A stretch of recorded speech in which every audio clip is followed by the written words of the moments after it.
Thank you for joining us for live paranormal radio. From the paranormal to the unexplained, it all happens here. It all happens here. Looking to enhance your radio experience? Participate in our live video chat 24/7 with our live paranormal radio show hosts and other like-minded people.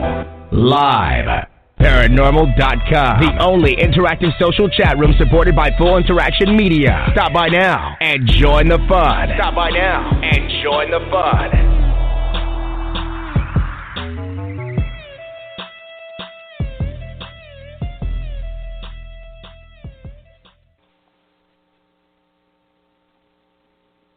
All right, so I guess I didn't play our intro. I never know. So there's always this awkward pause, like, okay.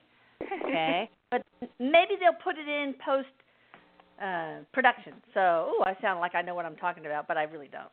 Anywho, hello everybody. Welcome to Thursday night's Hour of Enlightenment.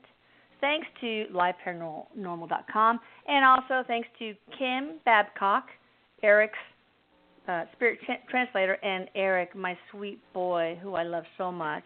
He's a spirit guide. Hi, baby. Spirit guide who is trying, basically guiding us to find answers to help us navigate through life.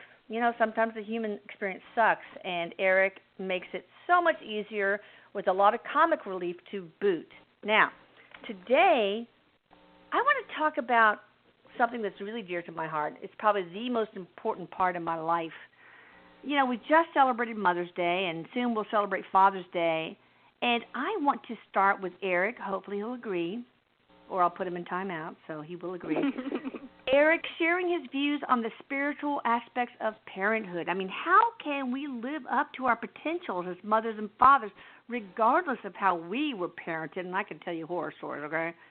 How can we raise our children who are capable of finding their own happiness and fulfillment, and who can leave this world in better shape than when they got here? So hopefully you can shed some light on that for us, Erik.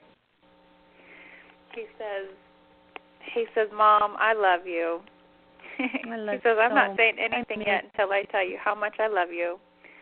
Thank you. I love you too. More than life itself. He says, I know. He says, this is something that's long overdue, so making me feel like a lot of blog members must be asking about this, or just something that he's wanted to talk about or you've wanted to talk about for a while. But he says, this is long overdue, but let's do it. He says, man, as we go through life, from children all the way up to the moment we become parents, and he says, yes, I can speak on behalf of being a parent, even though I never was physically, as Erik Medhus. I get it. I get the perspective, people. I've accessed that information, he says. Mm-hmm. So he says, the product of what you try to raise in a person, in a child, is highly dependent upon a few things. And for the most part, we have it all wrong, he says. Oh, great. I could have told you that. Oh, man, I'm trying here. Oh, but no. He says, let me shine some light on a few places where if you can make changes in these areas of the way you parent your children, your grandchildren, foster children, nieces and nephews, whatever it may be, the role you play as a guide in their life is hugely important to you and to them. But where we get it all wrong, he says, is thinking that, he says, it's really difficult to find that fine line between wanting to control, micromanage, and discipline. Discipline is good, that provides structure and can provide a solid foundation. But where we get it all wrong is our expectations with the outcome of our own discipline. And then again, that leads to a stronger desire for control, which leads to anger, which leads to frustration, and on and on. Which leads to drama. Yeah, so much drama around the family. He says, Let's start with when kids come into your life, what is their purpose? It's not always about, the bigger meaning is, what is the experience about having children? The experience in itself is about teaching us to trust and let go. And he says, what do I mean by that? Sometimes, even when it may not make sense to an adult who's gone through societal conditioning, sometimes you just have to trust that your child knows what's best. And as a society, we don't let them have that voice anymore, for the most part. Now, there's some parents out there, he says, that do. Sometimes you have to let them test the waters, trust their natural instincts, and learn from the consequences, whether good or bad. Yeah, and you know what? That's one of the hardest parts. One of the hardest parts is to be okay with them failing, stumbling. Yeah. It's so painful to watch because we love them so much.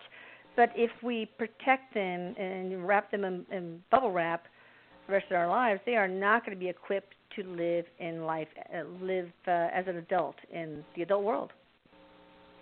Exactly, Mom. It's just like raising an animal in a domestic sense and then releasing it to the wild. Like, that's just fucked up, he says. Oh, so yeah. You want to let your child have those experiences too, even when you know that what they're about to do isn't going to work, it's not going to turn out well. You have to let them have those experiences, because otherwise, if it's always controlled, they're always going to have a sense of dependency on, somebody else micromanaging or controlling their life.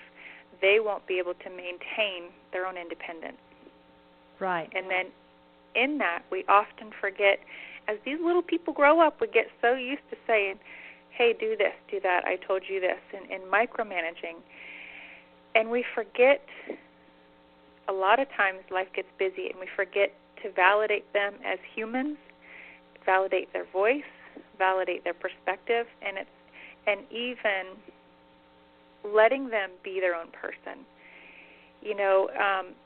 As we raise them, we have a certain lifestyle that we can raise them around, right? So when they grow up and turn into their own person, let's say they choose a clothing style that, they weren't raised with, and they start liking a different clothing style, and you say, no, you're not going to wear that because I don't like it. Well, let me pause you, Erik, because I want to tell a little story. I remember when you were like, oh, my gosh, you must have been 2.5, 3 years old, and you just ran around naked all the time. So all my Norwegian relatives were out in the backyard in the patio, and Papa said, Erik, go put some clothes on. So you said, okay, and you ran in, and 5 minutes later you came in with cowboy boots on. Nothing else, just cowboy boots. He's laughing. He says, this is a product of what you see as right and wrong. And then he's kind of like rolling his eyes, and he's going, ugh, right and wrong, like frustrated with. We hate that. Yeah. Sometimes our inability to just accept, it's either black or white, right or wrong.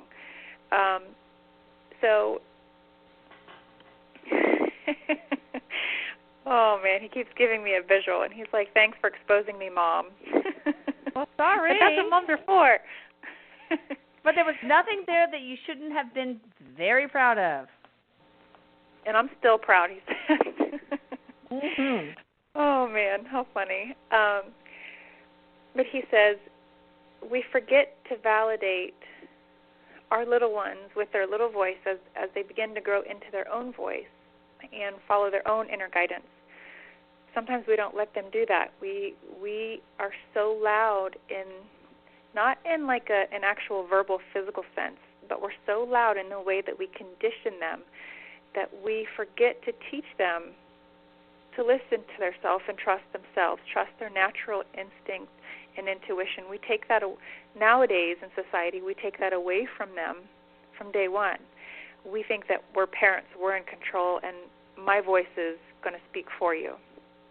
So he says, as people grow in their parenthood, I encourage you to allow discipline. Discipline is healthy, but also at least make room for them to have a voice, for your children to have a voice, and to, even if you know even if you don't like the fact that they're arguing with you, at least hear their argument, because what you're doing is validating them as a person with a voice.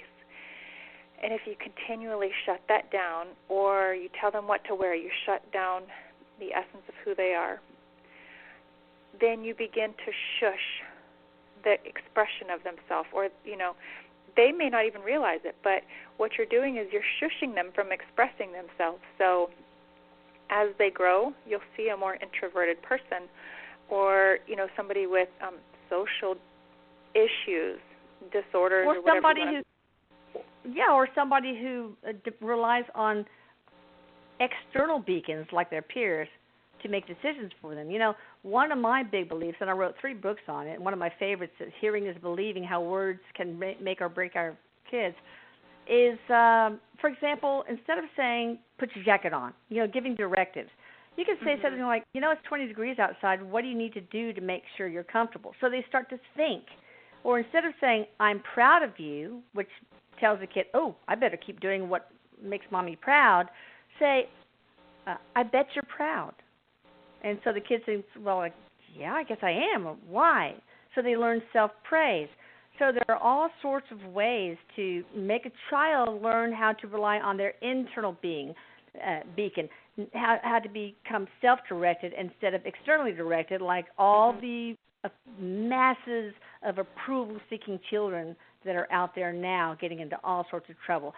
Approval seekers are the kind of kids that grow up to do the right thing only when someone's watching. Exactly. That's exactly what he's talking about. Like, we're so used to, as parents, we're so used to being their voice that we don't let them have that internal guidance, that internal direction from their own self. And we take away their ability to rely on it and even trust that. And that creates dependency by the masses. People, it's fostering the growth of people who are dependent on, he says one of the ways you'll see this manifest is an employee at work who can't take the initiative, who always has to have orders. They don't just take the initiative and think, you know what, this probably needs done, I should go ahead and do it. And that starts from like the way down in childhood, the way you were raised. And he wants to give an example here, so I'll be happy to be that example once again. He always picks on you, Kim. You might as well just get. I know, it's cool. You can pick on me too, Eric. I mean, give her a little bit of a break. He goes, "How can I pick on you? You're my mom." I know, but there's no time-out chair where you are, so you're okay. He says he wants me to share this story, I guess, so you can kind of just see sort of what he's talking about. In my early adulthood, before I had kids, I was pursuing a modeling career. It was exciting, all that good stuff. Went down to Miami. My mom drove me down there. Had a contract on the table with Revlon, and it was in my gut that this wasn't for me. I just could not sign that contract, and I just looked at my mom and I broke down and I cried. I said, I want to go home. We were clear down in Miami, Florida, with a fantastic opportunity, but my intuition was just like, boom, no. And I looked at my mom, and she said, I've been waiting. She said, I know. She just knew the whole time that this wasn't exactly what I was going to do. This wasn't exactly for me. But instead of saying, saving us the money and the cost to go down there, she said, I'm going to let you learn from this. I'm going to let you listen to yourself and learn from this. So she supported me, knowing that's awesome. What she thought would be the outcome. And she just said, I've been waiting. When I looked at her and I said, I don't want to do this. I can't do this. This isn't me. We came home and she said, I know. Just been waiting for you to tell me. So we got in the car, packed up, and drove home. So Erik says, kudos to your mom. Kudos to your mom. That's awesome. Yeah, and Erik says, this is a case in point, and where sometimes you have to go through those painful moments because, I blamed myself so much, thinking, man, she drove me clear down there. She took all that time out of her, schedule to do this, and then we turned around and came home. But look at this. Look how much of an impact it's had on you all these many years. Yeah, exactly. It taught me to trust what my my gut. And in that moment, that's what I did. And thanks to her letting me. So Erik is saying the same thing to all of you parents out there. Sometimes you might know what the outcome's already going to be when your kids grow up and they have plans, and it's okay to give support, give guidance along the way, but sometimes you have to let them learn, because it's going to be much more powerful if they learn on their own rather than you say, hey, let me tell you, hey, let me teach you, hey, let me control you. So to raise word. Yeah, he says to raise productive people, sometimes you have to throw them at the wolves. You have to let them go out and stand on their own 2 feet. And that should start early, because the more that they can see that they're capable of processing and thinking about things, just like you saying, Mom, hey, it's 20 degrees outside. Do you really think you should be wearing shorts? What do you think would be more appropriate? Make them think. Stop thinking for them. Let them access those parts of them. Because as a nation, we're getting too used to doing that and micromanaging our children, which then he says that leads to expectations, which leads to anger, and then you have angry parents because the kids didn't do what I told you to, and he's going on and on. He's like, and that's a whole other can of worms. You have drama. Now, because I had 5 kids, there's so much. I had so much material as far as stories and so much to learn, and it was so glaringly obvious what kind of flaws I had as a parent. So I really had to work hard to become a better parent. And I think a lot of the material for the first book of mine, Raising Children Who Think for Themselves, came from you, Erik. He's just and I want to big. thank you for that. I want to thank you for that. He says, "Oh, I love you, Mom." He's just teasing real big. Raising children can be such a humbling experience. I remember, and I hope I didn't already say this on another radio show, but I remember when you were 3 and you dropped a big old rock on your foot and you were crying. And I said, "Okay, honey, let me check it for you. The doctor here, blah blah." And so I checked and did the certain things that you can do to make sure it's not broken. And I said, "Oh, it's fine, sweetie." And I gave it a kiss and a blow like I always did. And then he just looked at me and said, "Mommy, I want you to take me to a real doctor." It's like, okay. My ego just shrank to nothing. Yeah. But, kids can make you a better person if you choose to let that happen. Yeah. Anything else? Take callers? Oh, yeah. He says kids are they're great teachers, Mom. If we could just let back and listen to them a little bit. If we could, as adults, sustain the imagination that we once had as children, we would live a much more fulfilled life. He says kids are so easy. They just live in the moment. They don't worry about yesterday, and they're not too worried about tomorrow. He says, and again, that changes because of the way we condition them as they get older. Exactly. But he says they're really powerful little boogers at being and at practicing mindfulness without even realizing it. They're just in the moment and very much saturating it for what it is. He says, and we as parents need to put our egos aside so that we can learn from them and so that we can teach them appropriately. Yeah, exactly. He says, open your heart, and after this show, let this show be the inspiration for you to find your inner child and express that carefree perspective that we all have. When you do, when you can, this is like the doorway to magic. This is a doorway to creativity, he says, to access your inner child and let that creativity flow. That's great. Great place to pause and take callers. And again, I want to give a shout-out to liveparanormal.com for letting us have the ability to do this show. I couldn't do it without them, so I'm very grateful for that. Now, we have a caller from looks like an international call, 447 number. Ooh. Hello. How are you doing? I'll bet you're from the UK. Hello. Are you from the UK? Hello. Yes, I am. Hello. Oh, hello. How are you doing? Hi. Hello. Yes, do you hear me? AJ from.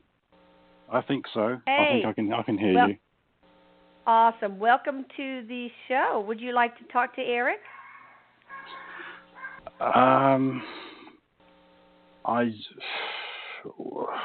that I'm on the show, I'm a little bit lost for words now.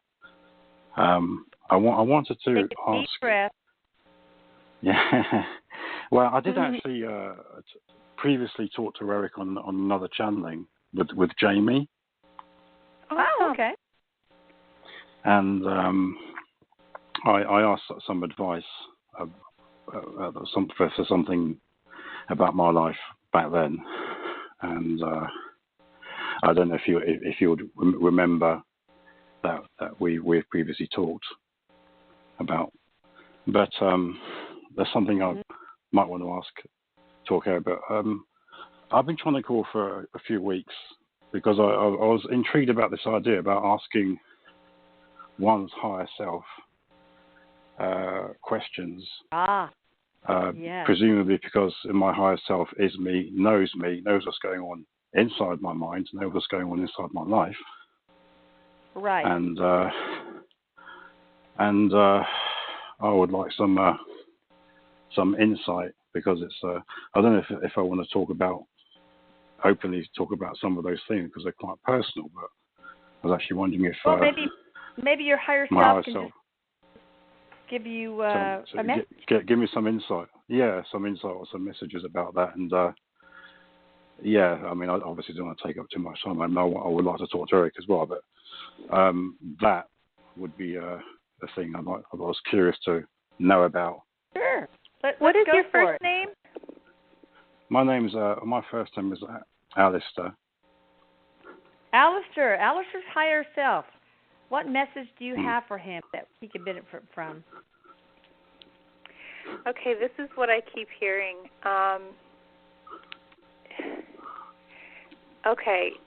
I keep hearing that you, in the way that you live your life, just your day in and day out routine, a lot of decisions that you make for yourself, whether personal, professional, no matter what type, I feel like everything you're experiencing is very fear-based, and there's a strong sense of encouraging you to really work on, really identify where that's coming from, and try to shift out of that, because I feel like because of that fear, you're experiencing a lot of anxiety, and I almost could use the word paranoia as well, like at times feeling paranoid about things going wrong or things falling through. And it seems like your thought process is in an area where it's just fear-based, thinking, a lot of times as humans we have, it's almost natural nowadays to be, well, what if it doesn't work? Or, just be fear-based in the way we look at things. But I feel like this is very deeply rooted, and as far as what your higher self wants you to know tonight on this call is to really take a deep look at that and try to shift that. Now, if I can, take a moment to recommend a book that will explain this in such a wonderful way that this book was life-changing for me to truly understand this concept. It's written by John Edward. He's a world-renowned medium, and it's called Infinite Quest. Infinite Quest. Infinite Quest as in an adventure. Exactly, sort of, and it teaches you truly how to shift. There's really only two places where your energy can reside. It's love or fear, and sometimes we may not even recognize that we're operating in fear. But it's not conscious, because I like to think that I've been sort of following the blog for a while and sort of trying to take a lot of things on board, but obviously I guess not. Exactly. Let me ask Erik one question. I'm sorry to interrupt. Is there anything in Alistair's one of his other incarnations that could be influencing whatever situation he's dealing with now? It's a good question because I would have forgotten to ask about that.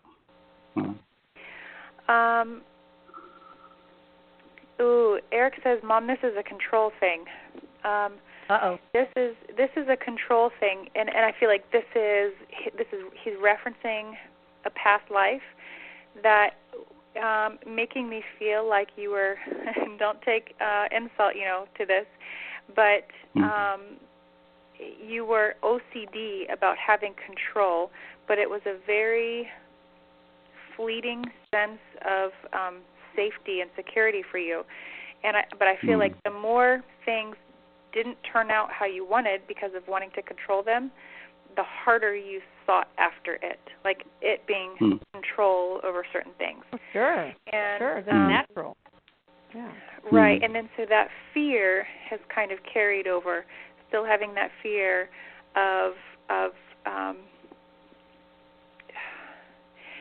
and again, here's an example too that he's using. So bear with me here because this is kind of a strange thought, and this kind of actually came up earlier too. But it's almost like subconsciously, maybe not even realizing it, but setting yourself up for failure. And what he means by that is, he goes, just hear me out. Let's say, for example, you got a shopping list that you need to take care of, and you look at your brother, but your brother's going to go with you, and you say, hey, remind me when we get there, blah, blah, blah. So you're already putting it out there that you're going to fail yourself in remembering. So that's a subconscious fear that I'm talking about, he says. Now, this kind of stuff is kind of going over my head at the moment, but I'm just translating what Erik says. But so kind of, too, be careful with, I guess, what you put out there, what you say, because that can manifest, I guess just unexpectedness, like surprises that you don't want, Erik says. So, well, I'd like to think I sort of keep to myself, so I don't know if I'm putting anything out there. I'm living in what I interpret or perceive as a very toxic environment, which I feel I had nothing to do with creating. And there's obviously a lot of internal turmoil as well, which seems to be sort of separate to that, but going on at the same time, if that makes sense. But that's why I wanted to sort of.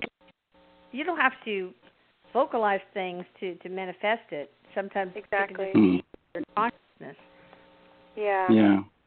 So just take a look at fear, and I don't mean like what you're afraid of. This is more so take a look at, actually Erik is using the word control, like what you're wanting to control, what you feel like is out of control, why that might trigger fear or apprehension, because there's a lot of lower vibrational emotions that he's referring to, like frustration, feeling stuck almost. So if you could walk away tonight with anything, it's to take a look at areas of control in your life. And Erik says, just for what it's worth, control is an illusion anyway, people. He says it's a... Sure, I sort of, I like to think of taking it on board. Of security. Well, Alistair, to me, Alistair doesn't seem like a guy who is like a scaredy cat, for example. So I could see how he might... I'm quite shy. I'm quite shy generally, but that it's more about control. I'm the same way, Alistair. And control is fear-based. But it's not like, oh, my God, I'm shaking in my boots. There's a monster in the closet. It's not that kind of fear. Exactly. That reminds me, is it, I suppose I could ask another sort of woo question. Is that something to do with any sort of entity near me or anything of that kind? Or is it just for me? Good question. Because I sometimes feel as if I'm being under some sort of stress from something. He says no. He says it's not like there's another entity like influencing what you're experiencing. More so what you experience. Would it help if he smudged with sage or did anything else to clean the energy in his environment, or not? He says He says, that's true, Mom. That's true. He says, you can, even if you have negative experiences with people, you can carry that in your aura when you come home and separate yourself from them. So yeah, well, I just seem to have generally just a lot of very negative people around me. But with regards to practice smudging in whatever way, smudging your aura with sage. You can use singing bowls to cleanse your aura, crystals. But take a look at control and it being fear-based. And what about just getting rid of the negative people in his life? Setting boundaries, getting rid of toxic people in your life. Why should you have them in your life? Well, the main toxic people are people I have to call neighbours, and I'm not able to just move away from them. I'm not able to just move out as much as I would like to. Obviously, that's like something I'm working at, but obviously I'm in some ways and technically I'm kind of stuck in that sense. Well, what about family members? Just communicating with them and setting emotional boundaries with them. That's exactly what he was saying, Lisa. If you can't separate yourself from them physically, then separate yourself from them spiritually by setting emotional boundaries. Yeah, being emotionally honest with them, like, this is something I can't tolerate. This is not something I'm going to abide by. I have, but they're not reasonable, basically. It's a long story, but they're just not reasonable. They're just unreasonable with me, particularly for reasons I can't really go into. I didn't do anything wrong, but they got some ideas about me which are not right, so therefore there is some persecution from them. Good. But still set emotional boundaries. Don't let them have charge or take charge of how you feel. He says boundaries are all about you. So I hope that helps. Okay, thank you so much for calling in. Yeah, sorry if I took any time. I would have. I'll get off and let somebody else go on. Thanks a lot for talking to me. We're so glad you called, because your question probably helped a lot of people, Alistair, and I really appreciate that. Yeah. Okay. It was really nerve-wracking. Okay. Thanks a lot. Bye for now. Love you. Take care. Bye. Okay. Me too. I appreciate it. Bye. Bye. Bye. Wow, that the whole toxic people in your life thing, that is just such an important one. All right, let's go on to the 954 area code. Oops, my cursor is not working. Here we go. 954 area code. Who am I speaking with? You're speaking with Cherry. Good evening. Hi, how are you doing? Is it Cherry or Terry? Cherry with a T. Okay, hi Terry with a T. Hi there. This is my first time speaking with you, and I'm just intrigued. I was listening to Alistair, and I've dealt with a lot of toxic people in my lifetime for sure. But tonight I would just like to hear anything that Erik might have to say for me. Keeping it open. Good for you, Terry. Yes, absolutely. Erik says he's doing the hula dance. Like if you were, you know how like hula dancers kind of shake their hips and like move their hands at the same time? Yes. That's what he's doing. And he goes, he says, ooh, he says she has some feel-good vibes that I enjoy. But more so, the deeper meaning there is he says to encourage you to be aware. He says, do you realize you're one of those people that have a natural ability to pick people up without it affecting your disposition or like your vibration? Like you're one of those people that people just can't quite put their finger on it, but it's like, man, it feels good to be around her. So pay attention to what I'm saying here, he says. You're one of those people that just by being around you, you have a healing touch or a healing component in your vibration that can naturally lift others. He's like, Elisa, he's acting like he's whispering to you. He goes, we call these people healers. I was wondering, I was going to ask you, is he a healer? Is that why she's here, to heal? Yeah. He says that you're a natural flow of light that has a healing touch, but it doesn't require touch. So he goes, if there's some people that you'd rather be hands off, your vibration can still do the work. So keep that in the forefront. And he's kind of laughing and saying, play with that even too. Like if you, this is what he's showing me, like going to work and there's that nasty coworker and you're like, man, she's always down in the dumps. What's her deal? And you just kind of like hang out around her, and your vibration can naturally just soften her edges so that she's not so nasty. But he says there's a difference in vibrations here, because there are some people that are just natural like you, where it doesn't affect your vibration the way that you lift others. And then there's other people that you really have to be conscious of your own vibration and your sensitivities to others too, if you're working on other people. But he's encouraging you to know how to set boundaries and know how to not spread yourself too thin, he says. So, well, is there anything she can do, any techniques she can do to maximize her healing abilities when she's encountering somebody who's in need? That's a good question. He's kind of like analyzing her aura. He's looking, and he says, if there's anything I could encourage you to do to maximize, it would be here. And he's tapping on the throat chakra. So to express it. Don't hesitate to share it. Even if you're like, well, I have no clue. I don't practice healing. I don't know. Just don't hesitate to break the ice in that conversation and ask people, hey, what are you going through? You know, what's going on? And you can use your own intuition. He's tapping on the throat chakra, so encouraging you to express or communicate with people to get a better feel for how you can help them. And then if you're wanting to help them, sometimes silently, sometimes you can ask their permission, however you choose. He's saying that you're going to maximize through clairvoyance. So let's say, for example, somebody has a bum knee and they're like, oh man, it's raining and my knee's just killing me today. You're going to visualize, let's say inflammation reducing, he says, or you're going to visualize pain minimizing, or whatever it may be.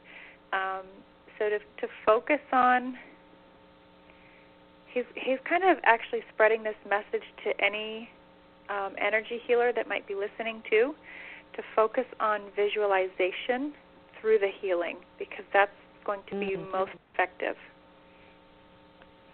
So I don't know if you'd ever expected that to go in that direction, but he's doing the hula dance because he loves your vibes.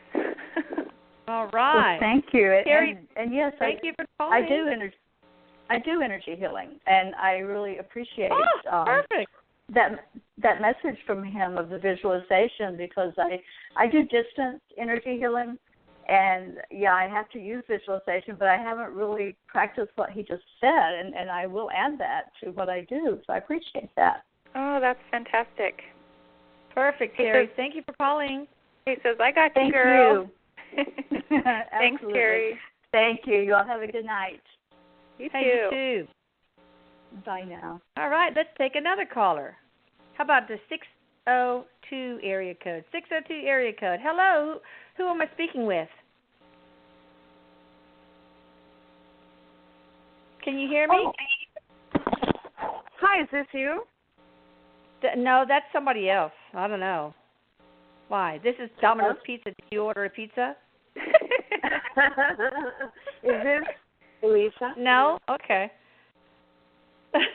I'm teasing with you. What's your first name? Jill. Hi, how are you doing? You want to ask Erik something? Yeah, I do. Can you hear me? Fire away. Fire away. I wanted to ask him about my brother Jay. Mhm. What in Jay particular? got. Oh. Well, I want. He left his kids. We're talking about kids today.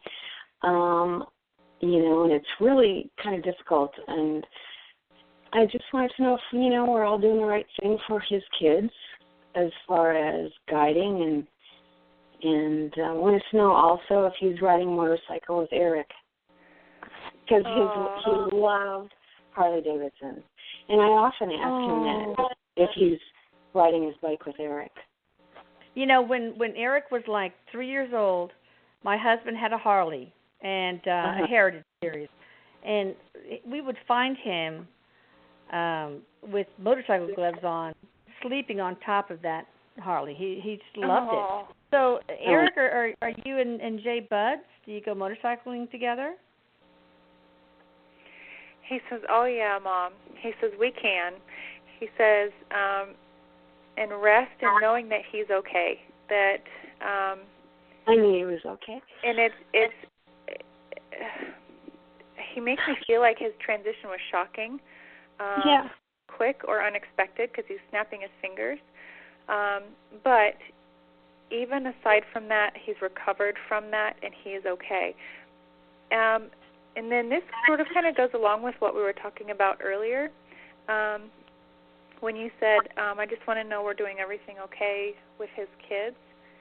Yeah. He couldn't have picked a better night to ask that kind of question.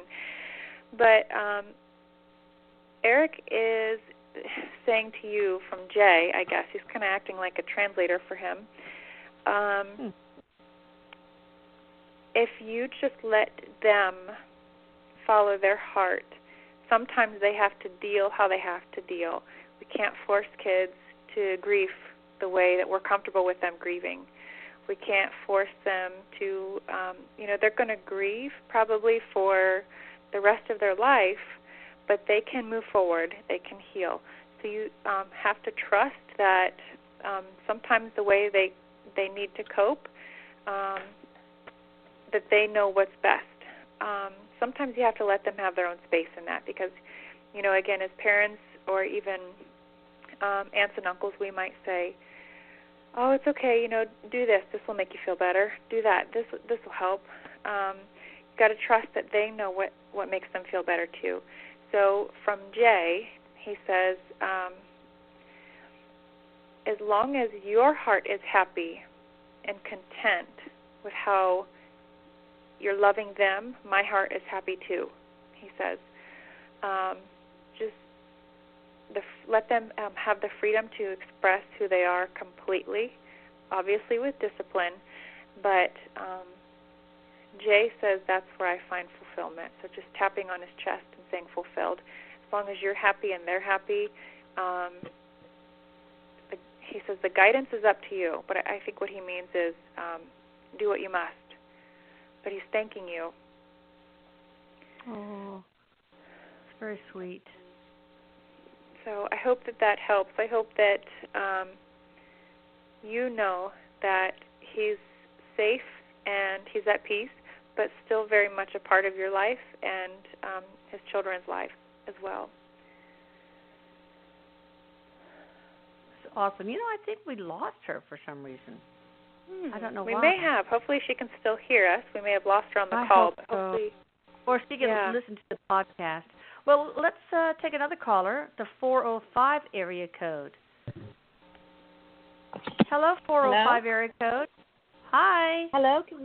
Hi, can you hear me? Yeah. Yes, you hear us? Oh, fantastic. I am so excited. Thank you. I've been trying to get on for so long. Thank you, Alistair. I know sometimes it's just so hard. Sometimes I really apologize. I wish we could just go for 3 hours and take just hundreds of callers. Gosh. Oh, I know. But I bet you want to ask something. You want to ask my boy something? Yes. First of all, I would like to say that I feel his presence, and also and I'm very grateful for that. And I would like to see if he can bring forth my father or my cousin and let me know how they're doing, and if they have anything that they could tell me about things that I have been wondering for so long. And I also want to ask Erik if he will be with me always as my guide and to help me through my little bumps. Are you sure you're ready for all that pestering, Deborah? Are you sure you're ready for all that pestering? I am. I keep asking him to bring it on. I think he played a trick on me yesterday. I was playing frisbee golf, and the frisbee just disappeared. It was gone. It vanished. I don't know what happened to it. Whoa! But I think he had something to do with it. So he's made things disappear right in front of me before. It's just crazy. Yeah. It's totally dematerialized. Yeah. The first thing I said was, Erik, is this you? Because we looked for this frisbee for 30 minutes or so, and we couldn't find it. It just vanished. Oh, how cool. It was bizarre. Wow. Yeah, it was exciting, really. He says, well, you better watch what you wish for, because if you want me for life, you got me for life. He says, I hope you're on your toes. But he's very much thanking you, though, for that request and for opening your heart to him, because as every single one of you listening and every single blog member out there, he's taking a moment to thank all of you for the way that you open your heart to him and allow him in and ask him to be a part of your life, because he says if it wasn't for you guys, we wouldn't be able to create the changes that we're creating. So that's so true. With your message, he's thanking you and everybody else who has asked similar of Erik. So thanking you from the bottom of his heart. Now, let's bring your dad forward briefly here. What is your father's first name? And then Erik will bring him forward. Mitch. Mitch, okay. Yeah, Mitchell. Mitch, yeah, he goes by Mitch. Okay, so as Erik is bringing him forward, there's a strong, strong, strong energy. So I don't know if he was that type of person that just had a very strong presence, but his energy is very big and very strong. I'm also seeing him snap his fingers. So to him, there was a quickness or suddenness to his passing, or that the timing was unexpected. But he's very, there's something. Was he a big man, or did he have a big personality? Well, he very authoritative. He's okay. He wasn't a large man, like overweight or anything. But he stood about 6'2", and when he walked in a room, you knew it. That's it. Okay. There we go. A big personality.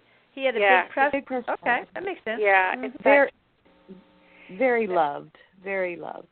That energy, his energy is just so, it's kind of like when he talked, people listened. Just his energy just naturally demands your attention, but in a comfortable, safe way. Okay, so I asked him if he can just acknowledge your emotions or whatever you've been going through. He makes me feel like you've been reaching out to loved ones for security, like for a feeling or sense of security. Now this, he says, he's encouraged, just as a general message, he says, don't look back, don't fall in the past, just keep your eyes ahead. So I'm not sure what you've gone through, but he makes me feel like it's been difficult. And if it's almost like, you don't forget about what you've gone through, because that's made you who you are. But if you continually look back, that'll separate you from who you are, from now, obviously, and experiencing life now. So he says it like this. He says, pack your bags, sweetie, and keep looking forward. So just prepare. I don't know if he means this literally or figuratively, like with your energy, but he says prepare to move. So I don't know if he just means your energy is going to be moving forward and more motivated, or if you're actually going to move. What do you think it is, Deborah? Deborah, what do you think? I think it's a little bit of both. I think he always wants me to look forward, but it could very well be a possible move. Yes, I've been thinking about that for a while. And so, my daughter even offered to help me purchase a home, if you can believe that, to buy me a home. Wow. And so she may be still working on that. I don't know. So I may be moving, yes. Yeah. Well, let's ask your father. Let's ask your father. Mitch, is that what you're trying to tell her? Is it a literal thing you're talking about? He's nodding his head yes. And oh, my gosh. He's tapping on his chest, and so he's saying that this message comes from the heart. So I would just maybe think along those lines and prepare, because he's very much giving me this energy that says prepare. But it's not a sense of urgency. It's just a sense of knowing, okay? So the reason why he brings this up is to validate his presence with you in your daily life. So just keep that in mind as you go through these changes. Wonderful. That is so reassuring to hear. Do you have any Erik, do you have any words from my cousin? Because I've been so distraught over his death back in 81. And let's make it really brief, because otherwise I will run into the other show, and they get really upset with that. So if we can make it very quick, Erik, that'd real be awesome. quick. What is the first name? His name is Keith, and he also suffered a suicide by gunshot. Yep. That's when you said his first name, that's exactly what I saw. So please know that when Erik says, please know that when people pass similar to me, I make it a point to make sure that they understand that they're okay. So please know, too, that Keith has been taken care of, that he is safe, and most importantly, he is whole. He's thanking you actually for asking about him. Erik is. So Erik is speaking on his behalf, just knowing that we're short on time, and saying, yes, know that he's taken care of. Oh, that's nice. Oh, thank you so much, Erik. Thank you. Thank you. Sure. Thank you. For calling. Thanks, Deborah, for calling. Thank you so much. I can't wait to call in again some other time when we have more time. Awesome. All right, thank you, everybody, for joining us in our show, and thank you to liveparanormal.com. You guys, don't forget, we're going on tour, 8 cities, and the first one is coming in June. Denver, here we come, Maha City. So you guys check out the website if you want to join us and get a big old hug from Erik, because Kim is going to trans-channel him, and so we'll really get a bona fide Erik hug, right? That's right, guys. You can find us on channelingerik.com, Erik spelled with a K, and kimbabcock.net. So thank you guys so much for listening, so much for tuning in. It means the world to us and to Erik. Absolutely. I love you, sweetie, so much. I love you, Mama. He says, tell my dad how much I love him. I will, baby. Mwah, mwah, mwah. Bye, everybody. Mwah. Bye, everybody. Have an awesome night. Take care.